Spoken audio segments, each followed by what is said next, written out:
India എന്ന വലിയ ജനാധിപത്യ രാജ്യത്തിന്റെ ആത്മാവ് അതിന്റെ മതേതരത്വത്തിലാണോ അതോ സാംസ്കാരിക ദേശീയതയിലാണോ? ഒരു വശത്ത് എല്ലാവർക്കും തുല്യ അവകാശം നൽകുന്ന ഭരണഘടനയുണ്ട്, മറുവശത്ത് ഹിന്ദു രാഷ്ട്രം എന്ന ലക്ഷ്യവുമായി പ്രവർത്തിക്കുന്ന RSS നിലകൊള്ളുന്നുമുണ്ട്. പക്ഷേ RSSന്റെ ഔദ്യോഗിക പ്രഖ്യാപനങ്ങളും തെരുവിൽ ഇന്ന് നമ്മൾ കണ്ടുകൊണ്ടിരിക്കുന്ന യാഥാർത്ഥ്യങ്ങളും തമ്മിൽ ഭീകരമായിട്ടുള്ള വ്യത്യാസങ്ങളുണ്ട്. ഇന്ത്യയിൽ മതേതര സഹവർത്തിത്വം ഇനിയും സാധ്യമാണോ എന്നൊരു ചോദ്യമുണ്ട്. നമ്മൾ ഭാരതീയർ അത് പ്രതീക്ഷിക്കണോ, അതോ അത് വെറുമൊരു സ്വപ്നമായി മാറിക്കൊണ്ടിരിക്കുകയാണോ? നമ്മുടെ രാജ്യം, അതായത് ഭാരതം, വ്യത്യസ്തമായ മതങ്ങൾ, ആചാരങ്ങൾ വിശ്വസിക്കുന്ന ആളുകളൊക്കെ ഒരുമിച്ച് ജീവിക്കുന്ന ഒരു ബഹുമത ബഹുസംസ്കാര രാജ്യമാണ്. നമ്മുടെ ഭരണഘടന എല്ലാ പൗരന്മാർക്കും മതേതരത്വം, തുല്യത, പൗരത്വം, മതസ്വാതന്ത്ര്യം ഇതെല്ലാം ഉറപ്പ് നൽകുന്നുമുണ്ട്. എന്നാൽ കഴിഞ്ഞ ഏതാനും ദശകങ്ങളായിട്ട്, പ്രത്യേകിച്ച് ഹിന്ദുത്വ പ്രത്യയശാസ്ത്രത്തിൻ്റെ ഉയർച്ചയോടെ നമ്മുടെ ഈ മതേതര ജീവിത രീതിക്ക് വലിയ വെല്ലുവിളികൾ നേരിടുന്നുണ്ട് എന്നത് സത്യമാണ്. അത് നിഷേധിച്ചിട്ട് കാര്യമില്ല. ഈ ഘട്ടത്തിൽ RSS അഥവാ രാഷ്ട്രീയ സ്വയം സേവക് സംഘ് എന്ന സംഘടനയുടെ ഔദ്യോഗിക ലക്ഷ്യങ്ങൾ, അവരുടെ ഇന്നത്തെ പ്രവർത്തനം, സമൂഹത്തിൽ ഇന്ന് നടക്കുന്ന യാഥാർത്ഥ്യങ്ങൾ, ഇവയൊക്കെ നമ്മളൊന്ന് മനസ്സിലാക്കേണ്ടതുണ്ട്, ഒന്ന് പരിശോധിക്കേണ്ടതുണ്ട്. അത് വളരെ അത്യാവശ്യമാണ്. RSSനെ കുറിച്ചുള്ള അബദ്ധധാരണകളും RSSനെ കുറിച്ചുള്ള ധാരണയില്ലായ്മയും ഒക്കെ ഇവിടെ ഉണ്ട്. അപ്പോൾ അതൊക്കെ നമ്മളൊന്ന് മനസ്സിലാക്കണം. RSSന്റെ ഔദ്യോഗിക ലക്ഷ്യങ്ങളും നിലപാടുകളും എന്താണ് എന്ന് നമുക്ക് ആദ്യം ഒന്ന് നോക്കാം. 1925 ഡോക്ടർ കേശവ് ബൽറാം ഹെഡ്ഗേവാർ സ്ഥാപിച്ചിട്ടുള്ള ഒരു സ്വയം സേവക സംഘടനയാണ് ഈ RSS എന്ന് പറയുന്നത്. ഹിന്ദു സമൂഹത്തെ ഒരുമിച്ച് സംഘടിപ്പിച്ച് അച്ചടക്കം, ദേശഭക്തി, പിന്നെ സാംസ്കാരികമായിട്ടുള്ള ഒരു അഭിമാനം, അതായത് ഒരു രാജ്യത്തോടുള്ള സഹവർത്തിത്വവും ഒരു അർപ്പണബോധവുമുള്ള എന്ന് പറഞ്ഞാൽ രാഷ്ട്രബോധവും പൗരബോധവുമുള്ള ഒരു സമൂഹത്തെ വളർത്തിയെടുക്കുകയും അതുവഴി ഭാരതത്തെ ഒരു ശക്തമായ ഒരു രാഷ്ട്രമാക്കുക. ദേശഭക്തിയുള്ള ഒരു കൂട്ടം പൗരന്മാർ എന്ന് പറഞ്ഞു കഴിഞ്ഞാൽ അതിശക്തമായ രാജ്യമായിരിക്കും. ഇന്ന് നമ്മുടെ ഈ ആധുനിക ഇന്ത്യയിൽ ഇല്ലാത്തത് അതാണ്. അപ്പോൾ അത്തരത്തിൽ അതിശക്തമായിട്ടുള്ള ഒരു രാഷ്ട്രമാക്കി മാറ്റുക എന്നതാണ് അവരുടെ പ്രധാന ലക്ഷ്യമെന്നാണ് അവർ പ്രഖ്യാപിച്ചുകൊണ്ടിരിക്കുന്നത്. അല്ലെങ്കിൽ അവർ പറയുന്നതാണ്. ഇതിന് ഹിന്ദു രാഷ്ട്രം എന്ന ആശയത്തെ അടിസ്ഥാനമാക്കിയുള്ളതാണ്. എന്നാൽ അവർ പറയുന്നത് ഇത് മതപരമായിട്ടുള്ള ഒരു വിവേചനമല്ല, മറിച്ച് സാംസ്കാരികമായിട്ടുള്ള ദേശീയത എന്നാണ്. അതായത് ഈ ഹിന്ദു രാഷ്ട്രം എന്ന് പറയുമ്പോൾ ഈ ഹിന്ദുസ്ഥാനിൽ ഇവിടെയുള്ള മുഴുവൻ ആൾക്കാരും ഹിന്ദുക്കൾ എന്നറിയപ്പെടും. ആ ഹിന്ദുക്കളിൽ ഹിന്ദു മതസ്ഥരും ഉണ്ടാകും, മുസ്ലിങ്ങളും ഉണ്ടാവും, ക്രിസ്ത്യാനികളുണ്ടാവും, മറ്റു മതസ്ഥരെല്ലാം ഉണ്ടാവും. ഹിന്ദുക്കളിൽ ഹിന്ദു മതസ്ഥരല്ല ഉള്ളത്, അഥവാ ഹിന്ദു മതസ്ഥർ മാത്രമല്ല. ഹിന്ദു എന്ന് പറഞ്ഞു കഴിഞ്ഞാൽ എല്ലാ മതത്തെയും ഉൾക്കൊള്ളുന്നത്, എല്ലാ ആചാരങ്ങളും, അതായത് ഇന്ത്യ എന്ന ഈ രാജ്യത്ത്, ഭാരതത്തിലെ എല്ലാ വിഭാഗം ജനങ്ങളെയും ഉൾക്കൊള്ളുന്നതാണ്. അതാണ് അവരുടെ ദേശീയത എന്ന് പറയുന്നത്. പക്ഷേ ആ ജനങ്ങളെ ഒന്നാകെ വിളിക്കുന്ന പേര് ഹിന്ദു എന്നായിരിക്കും. മോഹൻ ഭാഗവത് ഉൾപ്പെടെയുള്ള അവരുടെ മുതിർന്ന നേതാക്കൾ ആവർത്തിച്ച് ചില കാര്യങ്ങൾ വ്യക്തമാക്കാറുണ്ട്. അതിലൊന്ന്, മുസ്ലിങ്ങൾക്കും ക്രിസ്ത്യാനികൾക്കും തങ്ങളുടെ ദൈവവിശ്വാസവും ആരാധനയും ഒക്കെ നിലനിർത്താം, അവർ മതം മാറ്റേണ്ട ആവശ്യമില്ല, വേറൊന്നും പറയേണ്ടതില്ല, അവരോട് ഹിന്ദു ദൈവങ്ങളെ ആരാധിക്കണമെന്ന് ആരും ആവശ്യപ്പെടുന്നില്ല എന്നാണ്. RSSന്റെ ശാഖകളിൽ ആർക്കും വരാൻ പറ്റും. പക്ഷേ RSSന്റെ ശാഖയിൽ വംശീയമോ മതപരമോ ആയിട്ടുള്ള വേർതിരിവുകൾ മാറ്റിവെച്ച് ഭാരതമാതാവിൻ്റെ മക്കളായിട്ട് ഹിന്ദു സമൂഹത്തിന്റെ ഭാഗമായിട്ട് വരണമെന്നാണ് അവർ പറയുന്നത്. നോക്കൂ, അവിടെ ഹിന്ദുക്കൾ വരണമെന്നല്ല, അവിടെ ഒരു ഹിന്ദു ചെന്ന് കഴിഞ്ഞാലും ഒരു മുസ്ലിം ചെന്ന് കഴിഞ്ഞാലും ഒരു ക്രിസ്ത്യൻ ചെന്ന് കഴിഞ്ഞാലും ശാഖയിൽ പോകുന്നത് ഒരുപോലെയാണ് എന്നാണ് മനസ്സിലാക്കേണ്ടത്. അല്ലാതെ ഹിന്ദുക്കളുടേതാണ് RSS എന്നല്ല. അവിടെ എല്ലാ മതസ്ഥർക്കും വരാം. പക്ഷേ ഭാരത മാതാവ് എന്ന ഒരൊറ്റ സങ്കല്പം, ദേശീയത എന്നൊരൊറ്റ സങ്കല്പം, അതിൽ ഹിന്ദു വേറെ, അതായത് ഒരു മുസ്ലിമിന് കിട്ടുന്ന പരിഗണന മാത്രമേ ശാഖയിൽ ഒരു ഹിന്ദുവിനും കിട്ടൂ എന്ന് തന്നെയാണ് വ്യക്തമായി പറഞ്ഞു വെക്കുന്നത്. ഒന്നുകൂടി പറഞ്ഞു കഴിഞ്ഞാൽ ഭാരതത്തിൽ അഹിന്ദുവായിട്ട്, അതായത് ഹിന്ദു അല്ലാത്തത് ആരുമില്ല. എല്ലാവരും ഒരേ പൂർവികരുടെ സന്തതികളാണ്. അതുകൊണ്ട് തന്നെ സംസ്കാരം പങ്കിട്ടാൽ തന്നെ, ആ സംസ്കാരവുമായി ചേർന്ന് ജീവിച്ചാൽ തന്നെ അവർ മതപരമായ അർത്ഥത്തിലല്ലാതെ ഹിന്ദുവാണ് എന്നും അവർ വ്യക്തമാക്കുന്നുണ്ട്. RSS അങ്ങനെയാണ് വ്യക്തമാക്കുന്നത്. കൂടാതെ വീണ്ടും പറയുന്നുണ്ട്, നിർബന്ധിത മതപരിവർത്തനത്തിനോ അല്ലെങ്കിൽ സ്ലോഗനുകൾ നിർബന്ധമായിട്ട് ചൊല്ലിക്കുന്നതിനോ അതിനൊന്നും RSS അനുകൂലമല്ല എന്നും അതെല്ലാം സ്വയമേധ ഉണ്ടാകേണ്ടതാണ് എന്ന്. അതായത് ആർക്കെങ്കിലും അങ്ങനെ ചൊല്ലണമെന്നുണ്ടെങ്കിൽ, ഇപ്പോൾ ജയ് ശ്രീറാം എന്ന് വിളിക്കണമെന്നുണ്ടെങ്കിൽ, മുസ്ലിമിന് വിളിക്കണമെന്നുണ്ടെങ്കിൽ വിളിച്ചോട്ടെ, അവനോട് നിർബന്ധിച്ച് പറയരുത്. അത് അവൻ്റെ വിശ്വാസത്തിനെ ഹനിക്കുന്നതാണ്. അവന് വിശ്വാസമില്ല എന്നുണ്ടെങ്കിൽ അവൻ്റെ വിശ്വാസം അനുസരിച്ച് പോട്ടെ. ഖുർആനിൽ തന്നെ ഒരു വാക്കുണ്ട്, ലക്കും ദീനുക്കും വലിയതിൻ കുലിയാ യുൽ കാഫിറൂൻ ലാ അബ്ദു മാ തഅബുദൂൻ എന്നുള്ള ആയത്ത് അത് തന്നെയാണ് ഇവിടെ RSSന്റെ ആപ്തവാക്യം എന്ന് പറയുന്നത്. RSS പറയുന്നത് ആ ആയത്തിന്റെ അതേ അർത്ഥം തന്നെയാണ്. അതായത് ലക്കും ദീനുക്കും വലിയതീൻ, നിനക്ക് നിന്റെ മതം, അവൻ അവന്റെ മതം, അവൻ അവന്റെ മതം അനുസരിച്ച് ജീവിക്കട്ടെ, നീ നിന്റെ മതം അനുസരിച്ച് ജീവിക്കുക. നിന്റെ മതത്തെ നീ അവന്റെ മണ്ടയിൽ അടിച്ചേൽപ്പിക്കാനും പോണ്ട, അവനെ അവഹേളിക്കാനും പോണ്ട, അവനെ അപമാനിക്കാനും പോണ്ട, അവനിൽ കയറി തുരങ്കം വയ്ക്കാനും പോണ്ട, ഇതൊന്നും ചെയ്യാൻ പോണ്ട. ഇത് തന്നെയാണ് RSSും പറയുന്നത്. അതായത് എന്താണോ ഇസ്ലാമികമായി ആ ആയത്തിൽ പറയുന്നത് അത് തന്നെയാണ് RSSും ഇവിടെ വ്യക്തമായി പറഞ്ഞു വെക്കുന്നത് നമുക്ക് മനസ്സിലാക്കാൻ പറ്റും. അതായത് സാംസ്കാരികമായിട്ടുള്ള ഒരു ഏകീകരണമാണ്, മതപരമായിട്ടുള്ള ഒരു ഏകീകരണമല്ല. എല്ലാവർക്കും തുല്യ പൗരന്മാരാകാം, പക്ഷേ ദേശീയതയുടെ അടിത്തറ എന്ന് പറയുന്നത് ഹിന്ദു അല്ലെങ്കിൽ ഭാരതീയ സംസ്കാരമായിരിക്കണം. ആ ഭാരതീയ സംസ്കാരത്തിലെ ഹിന്ദുസ്ഥാനിൽ ജീവിക്കുന്ന, ഇന്ത്യയിൽ ജീവിക്കുന്ന മുഴുവൻ ആൾക്കാരെയും ഹിന്ദു എന്ന് വിളിക്കപ്പെടും. അത്രയേ ഉള്ളൂ. ആ ഹിന്ദു എന്ന് വിളിക്കപ്പെടുന്നവരിൽ ഹിന്ദു മതക്കാരുമുണ്ടാകും, ക്രിസ്ത്യാനികളുണ്ടാവും, മുസ്ലിങ്ങളുണ്ടാവും, എല്ലാവരും ഉണ്ടാവും. ഇതാണ് അവരുടെ ഔദ്യോഗിക നിലപാടെന്ന് പറയുന്നത്. സാധാരണക്കാരെ ഇത് അനുവർത്തിക്കണമെന്ന് ചിന്തിക്കുന്ന യഥാർത്ഥ യാഥാർത്ഥ്യവും ചുറ്റും നടക്കുന്ന ഇന്നത്തെ അവസ്ഥയുമൊക്കെ ഒന്ന് പരിശോധിക്കുമ്പോൾ നമ്മൾ കാണുന്ന ചിത്രം പക്ഷേ ഇതിൽ നിന്നും വളരെ വ്യത്യസ്തമാണ്. മുസ്ലിങ്ങളെയും മറ്റ് ന്യൂനപക്ഷ മതസ്ഥരെയും ഒക്കെ പിടിച്ചു നിർത്തി നിർബന്ധിച്ച് അവരെ കൊണ്ട് ജയ് ശ്രീറാം വിളിപ്പിക്കാൻ നിർബന്ധിക്കുന്ന സംഭവങ്ങൾ, അതുപോലെ ഏത് ഭക്ഷണം കഴിക്കണം, വ്യാപാരം നമുക്കറിയാലോ. ഇപ്പോൾ പശു, അതുപോലെ പോത്ത്, കാള, അതായത് ബീഫ് എന്ന് പറഞ്ഞൊരു സാധനം എന്ത് കഴിക്കണം, എപ്പോൾ ഇറക്കണം, ഇതൊക്കെ തീരുമാനിക്കുന്നത്. അതായത് മാംസ വ്യാപാരം. പിന്നെ എന്ത് ധരിക്കണം നോക്കൂ, ഇവിടെ മുസ്ലിം വിഭാഗത്തെ സംബന്ധിച്ചിടത്തോളം സ്ത്രീകൾ തലമറയ്ക്കുന്നുണ്ട്, തലമുടി മറയ്ക്കുന്നുണ്ട്. മുഖം മറയ്ക്കുന്ന കാര്യമല്ല പറയുന്നത്, ബുർഖേൻ്റെ കാര്യമല്ല ഞാൻ പറയുന്നത്, തലമുടി മറയ്ക്കുന്നുണ്ട്. അത് അവരുടെ വിശ്വാസത്തിൻ്റെ ഭാഗമാണ്. നോക്കൂ, ഉത്തരേന്ത്യയിൽ ഈ ഹിന്ദു മതസ്ഥരായിട്ടുള്ളവർ അവർ തലമറയ്ക്കുന്നില്ലേ, അത് അവരുടെ ആ ആചാരത്തിൻ്റെ ഭാഗമാണ്. ഒരുപക്ഷെ അവർ വിശ്വാസത്തിൻ്റെ ഭാഗമായി കൊള്ളുന്നില്ല, പക്ഷേ അവർ ആചാരത്തിൻ്റെ ഭാഗമാണ്. ചിലയിടങ്ങളിലെങ്കിലും മുഖവും മറച്ചവർ നടക്കുന്നുണ്ട്, മറ്റുള്ളവർ മുഖം കാണണ്ട എന്ന് വെച്ചുകൊണ്ട്. അതും അവരുടെ ആ ഒരു രീതിയുടെ ഭാഗമാണ്. പക്ഷേ ഇവിടെ മുസ്ലിങ്ങൾ അനുവർത്തിക്കുന്ന അവരുടെ വിശ്വാസത്തിൻ്റെ ആചാരത്തിൻ്റെ തന്നെ ഭാഗമാണ് മുസ്ലിം പെൺകുട്ടികളുടെ തലമുടി മറയ്ക്കുന്ന കാര്യത്തെക്കുറിച്ച്. അതുപോലും ഇവിടെ ഒരു വിവാദമാക്കുന്ന ഒരു സംഭവമാണ് വസ്ത്രധാരണത്തെക്കുറിച്ച്. എന്ത് ധരിക്കണം, എങ്ങനെ ധരിക്കണം, എന്തൊക്കെ തുറന്നു കാണിക്കണം എന്നതിനെക്കുറിച്ച്.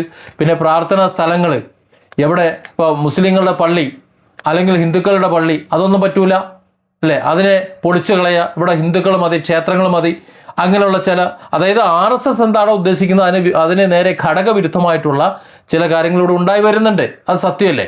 നോക്കൂ, നമ്മൾ നിരന്തരം കണ്ടുകൊണ്ടിരിക്കുന്നതിൽ ഒന്ന് ലവ് ജിഹാദ്, പിന്നെ ഗോരക്ഷ, ഇത്തരത്തിൽ വിഷയങ്ങളിലൊക്കെ നടന്നുകൊണ്ടിരിക്കുന്ന അക്രമങ്ങൾ, ഇത് പൊതുവായി റിപ്പോർട്ട് ചെയ്യപ്പെടുന്ന കാര്യങ്ങളാണ്.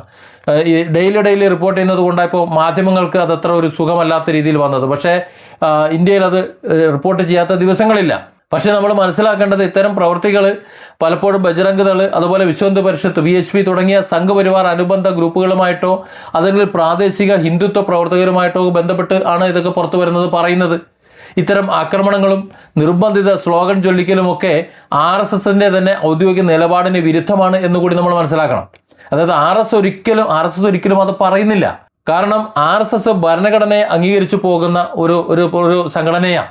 ഇപ്പോൾ ഭരണഘടന നൽകുന്ന മതസ്വാതന്ത്ര്യത്തിൻ്റെ ലംഘനമാണ് എന്നതുകൊണ്ട് തന്നെ RSS ആ നിർബന്ധിച്ച് സ്ലോഗൻ ചൊല്ലിക്കുന്നതിനെ അംഗീകരിക്കുന്നില്ല.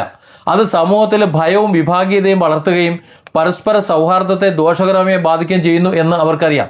എല്ലാവരും തുല്യരാണ്, ആരെയും ഒഴിവാക്കുന്നില്ല എന്ന RSSന്റെ തന്നെ അവകാശവാദത്തെ പക്ഷേ ഇത്തരം സംഭവങ്ങൾ സത്യത്തിൽ ദുർബലപ്പെടുത്തിക്കൊണ്ടിരിക്കുകയാണ് ചെയ്തുകൊണ്ടിരിക്കുന്നത്. RSS ഔദ്യോഗികമായി തന്നെ അക്രമത്തെ അപലപിക്കാറുണ്ട്. അത് മതപരമായി മാത്രമല്ല. ഇപ്പോൾ ഇന്ത്യയിലെ ഭാരതീയമായിട്ട് ഭാരത സ്ത്രീയെ വളരെ ബഹുമാനത്തോടെ ആദരവോടെ കാണുന്ന ഒരു രീതിയാണ് RSSൻ്റെ എന്ന് മാത്രമല്ല, മിക്കവാറും എല്ലാ വിഭാഗങ്ങളും അങ്ങനെ തന്നെയാണ്, മതങ്ങളും അങ്ങനെ തന്നെയാണ്. നോക്കൂ, കേരളത്തിൽ നമ്മുടെ ഇന്നിപ്പോൾ അറസ്റ്റ് ചെയ്യപ്പെട്ട യൂട്യൂബർ അദ്ദേഹം സ്ത്രീകളെ അപമാനിച്ചപ്പോൾ സ്വാഭാവികമായിട്ടും അവിടെ RSSൻ്റെ നിലപാട് എന്താണെന്ന് മനസ്സിലാക്കിയാൽ മതി. RSSൻ്റെ ആരൊക്കെയോ ആണ് എന്ന് പറഞ്ഞുകൊണ്ടാണ് TG ആ രീതിയിൽ സംസാരിച്ചിട്ടുള്ളെങ്കിൽ ഇവിടെ RSS തന്നെ അദ്ദേഹത്തിൻ്റെ ആ ഒരു പ്രസ്താവനയെ, ആ വീഡിയോയെ അപലപിച്ചിട്ടുണ്ട്, അല്ലെങ്കിൽ അതിനെ അവർ അംഗീകരിക്കുന്നില്ല. ലിഞ്ചിങ്ങിനെതിരെ നിലപാടെടുത്തിട്ടുണ്ട് എന്നത് സത്യമാണ്. എന്നാൽ അത്തരം ആക്രമണങ്ങളിൽ ഏർപ്പെടുന്ന പ്രവർത്തകരെ ശക്തമായി നിയന്ത്രിക്കുന്നതിലോ അല്ലെങ്കിൽ തുടർച്ചയായി അവരെ അപലപിക്കുന്നതിലോ അവർ പൂർണ്ണ ശ്രദ്ധ കാണിക്കുന്നില്ല എന്ന് വിമർശകർ ചൂണ്ടിക്കാണിക്കുന്നതാണ്. അത് ഒരു വസ്തുതയുമാണ്. ഇവിടെ സംഘടനയുടെ സാംസ്കാരിക ഹിന്ദുത്വം എന്ന ഒരു ആശയം അത് പ്രായോഗിക തലത്തിൽ വരുമ്പോൾ പൊതു ഇടങ്ങളിൽ ഹിന്ദു ചിഹ്നങ്ങളുടെ മാത്രം ആധിപത്യം സ്ഥാപിക്കുന്നതിന് അത് ഇടയാക്കുന്നുണ്ട്. മറ്റ് ചിഹ്നങ്ങളൊന്നും പാടില്ല. അതായത് ഹിന്ദു മതം അത് മാത്രം മതി പൊതു ഇടങ്ങളിൽ എന്നുള്ള ഒരുതരം ആധിപത്യം. ചുരുക്കത്തിൽ RSSന്റെ ഔദ്യോഗികമായിട്ടുള്ള വാക്കുകൾ അവരുടെ സ്ട്രീറ്റ് ലെവലിലെ പ്രവൃത്തികൾ തമ്മിൽ വലിയ അന്തരം നിലനിൽക്കുന്നുണ്ട്. ഇത് ഒരു സത്യമായ ഒരു കാര്യമാണ്. നമ്മൾ മറ്റൊരു കാര്യം കൂടി മനസ്സിലാക്കേണ്ടത്, ഹിന്ദുത്വം എന്നത് ഒരൊറ്റ രീതിയിലുള്ള ഒരു ഏകീകൃത പ്രസ്ഥാനമല്ല എന്നതാണ്. അതിൽ വ്യത്യസ്തമായ ചിന്താഗതിക്കാരുണ്ട്. ഒരു വശത്തുള്ളത് മിതവാദികളാണ്, ഔദ്യോഗിക RSS ലൈൻ പിന്തുടരുന്നവർ. അവർ സാംസ്കാരികമായി എല്ലാവരെയും ഉൾക്കൊള്ളും, അതുപോലെ അവർ മറ്റുള്ളവരുമായി സംഭാഷണത്തിൽ ഏർപ്പെടും, സേവാ പ്രവർത്തനങ്ങൾ, ഇതിലൊക്കെയാണ് അവർ ഊന്നൽ നൽകിക്കൊണ്ടിരിക്കുന്നത്. മുസ്ലിം രാഷ്ട്രീയ മഞ്ച് പോലുള്ള ഔട്ട്റീച്ച് പരിപാടികൾ നടത്തുകയും ഹിന്ദു മുസ്ലിം ഐക്യം, ഈ ഹിന്ദു മുസ്ലിം ഐക്യം എന്നത് തന്നെ ഒരു തെറ്റായ ഒരു പ്രയോഗമാണ്. അത് പണ്ടേ ഒന്ന് തന്നെയാണ് എന്നാണ് അവർ വാദിച്ചുകൊണ്ടിരിക്കുന്നത്. കാരണം ഹിന്ദു മുസ്ലിം ഐക്യത്തിൻ്റെ ആവശ്യമില്ല. കാര്യം അവർ അവരുടേതായ രീതിയിൽ നേരത്തെ പറഞ്ഞ പോലെ ലക്കും ദീനുക്കും വലിയ ദീൻ, RSSന്റെ മുദ്രാവാക്യം അത് തന്നെയാണ്. ഒന്ന് അറബിയിലും ഒന്ന് മലയാളത്തിലും അല്ലെങ്കിൽ സംസ്കൃതത്തിലും പറയുന്നതേ ഉള്ളൂ. ഇത്രയേ ഉള്ളൂ വ്യത്യാസം എന്ന് പറയുന്നത്, അല്ലെങ്കിൽ ഹിന്ദിയിലും പറയുന്നതേ ഉള്ളൂ. അപ്പോൾ അത് ആശയപരമായി എല്ലാം ഒന്ന് തന്നെയാണ്. വിശ്വാസപരമായി അവർ പല വിശ്വാസത്തിൽ ഏർപ്പെടുമ്പോഴും ദേശീയപരമായിട്ട് അവർ ഭാരത മക്കളാണ് അല്ലെങ്കിൽ ഭാരതത്തിൻ്റെ പൗരന്മാരാണ് എന്നതുകൊണ്ട് ആ ഐക്യം എന്നതൊരു തെറ്റായ പ്രയോഗമാണ് എന്നും പണ്ടേ ഒന്ന് തന്നെയാണ് എന്നുമാണ് വാദിക്കുന്നത്. മറുവശത്ത് കടുത്ത ഹിന്ദുത്വ നിലപാടുള്ള ഗ്രൂപ്പുകളുമുണ്ട്. ചില നേതാക്കളും ചില പ്രവർത്തകരുമൊക്കെ ഇന്ത്യയിൽ താമസിക്കണമെന്നുണ്ടെങ്കിൽ ജയ് ശ്രീറാം വിളിക്കണം എന്ന തരത്തിലുള്ള കടുത്ത ആവശ്യങ്ങൾ ഉന്നയിക്കുകയും ന്യൂനപക്ഷങ്ങളെ വിദേശികളായിട്ടോ അല്ലെങ്കിൽ അവർ ഇന്ത്യക്ക് ഒരു ഭീഷണിയായിട്ടോ ഒക്കെ ചിത്രീകരിക്കുകയും ചെയ്യുന്നുണ്ട്. അത് ഇന്നും തുടരുന്നുണ്ട്. നമ്മൾ സോഷ്യൽ മീഡിയ പേജുകൾ നോക്കിയാൽ മനസ്സിലാക്കും. ഒരുപക്ഷെ ഈ വീഡിയോയ്ക്ക് താഴെ വരുന്ന കമൻറ്റുകൾ പോലും നിങ്ങൾക്ക് അത്തരത്തിൽ കാണാൻ പറ്റും. സവർക്കർ, ഗോൾവാക്കർ തുടങ്ങിയ അവരുടെ പഴയ രചനകളിൽ ന്യൂനപക്ഷങ്ങൾ ഒന്നുകിൽ ഭൂരിപക്ഷ സംസ്കാരത്തിൽ ലയിക്കണം, അതല്ലെങ്കിൽ രണ്ടാം കിടക്കരായി ഇവിടെ ഇന്ത്യയിൽ കഴിയണം എന്ന ആശയങ്ങൾ ഉണ്ടായിരുന്നു എന്നുള്ളത് സത്യമാണ്. ആധുനിക RSS ഇവയിൽ നിന്ന് പക്ഷേ ഒരുപാട് മാറിപ്പോയിട്ടുണ്ട്. ഔദ്യോഗികമായിട്ട് ചിലതൊക്കെ ഉപേക്ഷിച്ചിട്ടുണ്ടെങ്കിലും ആ ആശയങ്ങളുടെ അന്ന് ഉണ്ടായിരുന്ന ആശയങ്ങളുടെ പ്രഭാവം ഇന്നും ചില പ്രവർത്തകരിൽ അവശേഷിക്കുന്നുണ്ട്. അവരുടെ അനുവാചകരും അവരുടെ അനുയായികളും അവർ പ്രചരിപ്പിക്കുന്നവരും ഒക്കെയാണ്, അല്ലെങ്കിൽ സൈബർ സംഘികൾ എന്ന് നമ്മൾ വിളിക്കപ്പെടുന്നവരൊക്കെയാണ് ഇന്ന് ഈ സമൂഹത്തിൽ ഒരു ശാപമായി നിലകൊള്ളുന്നത്.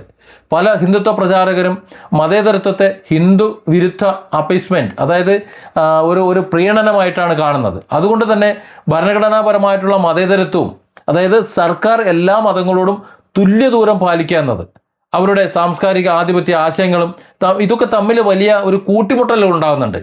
ഇനി ഈ സാഹചര്യത്തിൽ ഇന്ത്യയിലൊരു മതേതര ജീവിതം എങ്ങനെ സാധ്യമാകും എന്നതിനെക്കുറിച്ച് നമ്മൾ ചിന്തിച്ചു നോക്കൂ.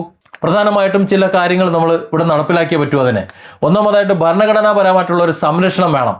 നിയമവാഴ്ച, ജുഡീഷ്യറി, പോലീസ് സംവിധാനത്തിൻ്റെ ഒരു നിഷ്പക്ഷത, ഇതൊക്കെ വളരെ ശക്തമാകണം. ഉണ്ടോ എന്ന് ചോദിച്ചാൽ ഇല്ല എന്ന് നമ്മൾ പറയേണ്ടി വരും. പലയിടങ്ങളിലും അതില്ല. അത് അവരുടെ അറിവില്ലായ്മയാണോ, അവരുടെ സംഘടനയുടേതാണോ, വിവരക്കേടാണോ എന്നറിയില്ല. കാരണം അത്തരത്തിലുള്ള സാഹചര്യങ്ങൾ ഇവിടെ കണ്ടുവരുന്നുണ്ട്. മതത്തിൻ്റെ പേരിലോ അല്ലെങ്കിൽ സ്ലോഗനുകളുടെ പേരിലോ ആക്രമണങ്ങൾ ഉൾപ്പെടുന്നവർ ഏത് വിഭാഗത്തിൽപ്പെട്ടവരായാലും അവർക്കെതിരെ അതിവേഗത്തിലും നീതിപൂർവമായിട്ടുള്ള നടപടികൾ ഉണ്ടാകണം, ഏത് നടപടിയായാലും. രണ്ടാമതായി രാഷ്ട്രീയ ഇച്ഛാശക്തിയാണ്. രാഷ്ട്രീയ പാർട്ടികൾ ജനങ്ങളെ വിഭാഗീയതയിലേക്ക് തള്ളിവിട്ടിട്ട് അതിനെ വോട്ട് ബാങ്കാക്കി ഉപയോഗിക്കുന്നത് നിർത്തണം. ഇന്നത്തെ ഏറ്റവും വലിയ പ്രശ്നം നമ്മുടെ സാമൂഹികമായിട്ട് ഇന്ന് BJP അടക്കമുള്ള പാർട്ടികൾ ചെയ്യുന്നത് അതാണ്.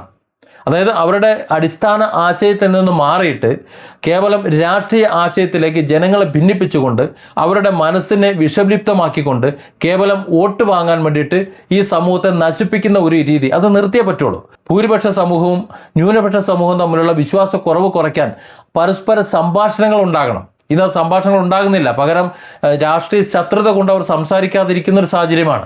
മൂന്നാമതായി വേണ്ടത് സാമൂഹ്യ തലത്തിലുള്ള മാറ്റങ്ങളാണ്. വിദ്യാഭ്യാസം, മാധ്യമങ്ങൾ, പ്രത്യേകിച്ച് ഇക്കാലത്ത് സോഷ്യൽ മീഡിയകൾ, സിവിൽ സൊസൈറ്റി എന്നിവയ്ക്കൊക്കെ വലിയ പങ്കുണ്ട് ഇതിന്. ഭൂരിപക്ഷ സമൂഹത്തിലെ മിതവാദികളും ന്യൂനപക്ഷ സമൂഹങ്ങളിലെ പുരോഗമനവാദികളുമൊക്കെ ഒരുമിച്ച് കൈകോർത്ത് പ്രവർത്തിക്കേണ്ടതുണ്ട്.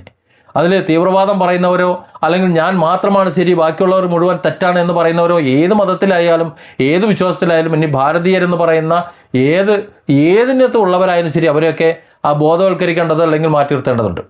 നാലാമതായിട്ട് പറയുന്നത് ഹിന്ദു പ്രസ്ഥാനങ്ങളുടെ ആന്തരികമായിട്ടുള്ള ചർച്ചകളാണ്. RSS പോലെയുള്ള സംഘടനകൾ അവരുടെ ഔദ്യോഗിക നിലപാടുകൾ, അത് സ്ട്രീറ്റ് ലെവൽ പ്രവർത്തനങ്ങൾ, ഇത് രണ്ടും തമ്മിലുള്ള ഒരു വലിയൊരു വിടവ്, ആ വിടവുണ്ടാകാതെ വ്യത്യാസം അത് നികത്താൻ തയ്യാറായാൽ മാത്രമേ അവരുടെ വിശ്വാസ്യത വർദ്ധിക്കൂ. ഇവിടെ RSSന്റെ ഏറ്റവും വലിയ പ്രശ്നം അതാണ്. RSS എത്ര തന്നെ ഒരു നല്ലൊരു ആശയമാണെന്ന് പറഞ്ഞാലും എത്ര തന്നെ ദേശീയത എന്ന് പറഞ്ഞു കഴിഞ്ഞാലും RSSൽ വിവിധ മതസ്ഥരായുള്ള മുസ്ലിങ്ങൾക്ക് ഒരുപാട് RSSവരുണ്ട്, സംഘത്തിൽ ഒത്തിരി പേരുണ്ട്. അവരുടെ ബേസ് മനസ്സിലാക്കിക്കൊണ്ടാണ് അവരൊക്കെ അതിൽ നിലകൊള്ളുന്നത്. പക്ഷേ അങ്ങനെയൊക്കെ പറയുമ്പോഴും ഇതിൻ്റെ ബേസിക് തലത്തിൽ ഇവിടെ പ്രാവർത്തികമാക്കുന്ന കാര്യങ്ങളിൽ അത് ആ ഒരു വിശ്വാസ്യത വർദ്ധിപ്പിച്ചെടുത്താൽ മാത്രമേ പറ്റുള്ളൂ. ആ വിശ്വാസ്യത നഷ്ടപ്പെട്ടത് കൊണ്ടാണ് RSS ഇന്ന് പ്രതിസ്ഥാനത്ത് നിൽക്കുന്നത്. നിർബന്ധിത സാംസ്കാരിക ആധിപത്യത്തിന് പകരം എല്ലാവരെയും ഉൾക്കൊള്ളുന്ന യഥാർത്ഥ ഒരു മനോഭാവം, അതാണ് ഈ ഘട്ടത്തിൽ പ്രായോഗികമാക്കേണ്ടത്. ഇന്നത്തെ ഒരു യാഥാർത്ഥ്യം എന്തെന്ന് വെച്ചാൽ, ഇന്ത്യയിൽ മതേതര വിജയം ജീവിതമൊക്കെ പൂർണ്ണമായിട്ട് നശിച്ചു പോയിട്ടില്ല എന്നതാണ്. നമ്മുടെ നാട്ടിലെ ഭൂരിപക്ഷ നഗരങ്ങളിലും ഗ്രാമങ്ങളിലുമൊക്കെ ഇന്നും വ്യത്യസ്ത മതസ്ഥരായിട്ടുള്ള ഹിന്ദുക്കൾ, മുസ്ലിങ്ങൾ, ക്രിസ്ത്യാനികൾ, മറ്റു മതസ്ഥരൊക്കെ ഒരുമിച്ച് വളരെ സന്തോഷത്തോടെ ജീവിക്കുന്നുണ്ട്, ബിസിനസ്സുകൾ ചെയ്യുന്നുണ്ട്, നല്ല സൗഹൃദം പുലർത്തുന്നുണ്ട്. എന്നാൽ രാഷ്ട്രീയവൽക്കരിക്കപ്പെട്ട മതബോധവും സോഷ്യൽ മീഡിയയിലൂടെ അതിവേഗം വ്യാപിച്ചുകൊണ്ടിരിക്കുന്ന വിദ്വേഷ പ്രചരണങ്ങളും തെരഞ്ഞെടുപ്പ് തന്ത്രങ്ങളുമൊക്കെ ഈ സൗഹാർദ്ദത്തെ ദുർബലപ്പെടുത്തുന്നുണ്ട്, നശിപ്പിച്ച് നാറാണക്കല്ലെടുപ്പിക്കുന്നുണ്ട്. ഹിന്ദുത്വ പ്രവണതകൾ ഭൂരിപക്ഷ സമൂഹത്തിന് ഒരു ഐഡന്റിറ്റി ബോധം നൽകുന്നുണ്ടെങ്കിലും അത് ന്യൂനപക്ഷങ്ങളിൽ വലിയ അരക്ഷിതാവസ്ഥ സൃഷ്ടിക്കുന്നു എന്നത് ഒരു സത്യമാണ്. ആരും നിഷേധിച്ചിട്ട് കാര്യമില്ല. അത്തരത്തിൽ ഒരു അരക്ഷിതാവസ്ഥ സൃഷ്ടിക്കാൻ വേണ്ടി സദാപി ശ്രമിച്ചുകൊണ്ടിരിക്കുന്ന ഹൈന്ദവതയുടെ പേര് പറയുന്ന സംഘടനകൾ, അവർ അതൊരു പുനർവിചിന്തനം നടത്തേണ്ടതാണ്. പ്രത്യേകിച്ച് RSS അതിനൊരു പുനർവിചിന്തനം നടത്തണം. നമ്മുടെ രാജ്യത്ത് മതേതരത്വം നിലനിർത്തണമെങ്കിൽ രണ്ട് കാര്യങ്ങൾ ഒരുപോലെ നടന്നേ പറ്റുള്ളൂ.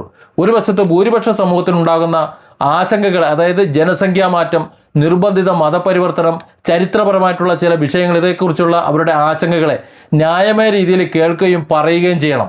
മറുവശത്ത് ന്യൂനപക്ഷങ്ങളുടെ ഒരു തുല്യത, സുരക്ഷ, അവകാശങ്ങൾ ഭരണഘടനാപരമായിട്ട് പൂർണ്ണമായും അത് ഉറപ്പാക്കുകയും വേണം. ഒരു കൂട്ടരുടെ സാംസ്കാരികവും ആധിപത്യവും മറ്റുള്ളവരുടെ അടിസ്ഥാനപരമായിട്ടുള്ള മതസ്വാതന്ത്ര്യത്തെയും ഒക്കെ ജീവിക്കാനുള്ള അവകാശത്തെയും ഒക്കെ അതൊക്കെ ഹനിക്കാതിരുന്നാൽ മാത്രമേ യഥാർത്ഥ സഹവർത്തിത്വം ഇവിടെ സാധ്യമാക്കാൻ പറ്റുള്ളൂ. ചുരുക്കത്തിൽ പറഞ്ഞാൽ RSSന്റെ ഔദ്യോഗിക ലക്ഷ്യം എന്ന് പറയുന്നത് സാംസ്കാരികമായിട്ടുള്ള ഏകീകരണം, ഭാരതത്തിലെ സാംസ്കാരിക ഏകീകരണവും ദേശീയമായിട്ടുള്ള ശക്തി, ദേശീയ ശക്തിയുമാണ്. എന്നാൽ തെരുവിൽ ചില പ്രവർത്തകർ നടത്തുന്ന ബുദ്ധിമുട്ടിക്കലുകളും നിർബന്ധിത പ്രവൃത്തികളുമൊക്കെ ഈ ലക്ഷ്യങ്ങൾക്ക് തികച്ചും വിരുദ്ധവുമാണ്. അതിനെ അവർ തള്ളി പറയുന്നുമില്ല. ഇന്ത്യയിൽ മതേതര ജീവിതം തീർച്ചയായിട്ടും സാധ്യമാണ്, ഇനിയും സാധ്യമാണ്. പക്ഷേ അതിന് ശക്തമായ നിയമവാഴ്ച, രാഷ്ട്രീയക്കാരുടെ ഉത്തരവാദിത്വം, സാമൂഹിക സംയമനം, പരസ്പരം വിശ്വസിക്കാനുള്ള മനോഭാവം എന്നിവ അത്യാവശ്യമാണ്. അതൊക്കെ നഷ്ടപ്പെട്ടുകൊണ്ടിരിക്കുന്ന കാര്യങ്ങളാണ്. ആരും ഒരു വശത്ത് മാത്രം ഉറച്ചു നിൽക്കാതെ വസ്തുതകളെ അടിസ്ഥാനമാക്കി പരസ്പരം സംസാരിക്കണം, പരസ്പരം മനസ്സിലാക്കണം. ഇത് ചെയ്തേ പറ്റൂ. അത് തന്നെയാണ് ഇന്ന് ഇക്കാലത്ത് നമ്മൾ ഏറ്റവും കൂടുതൽ ചെയ്യേണ്ട കാര്യവും. Different angles. Don't forget to subscribe and support this channel.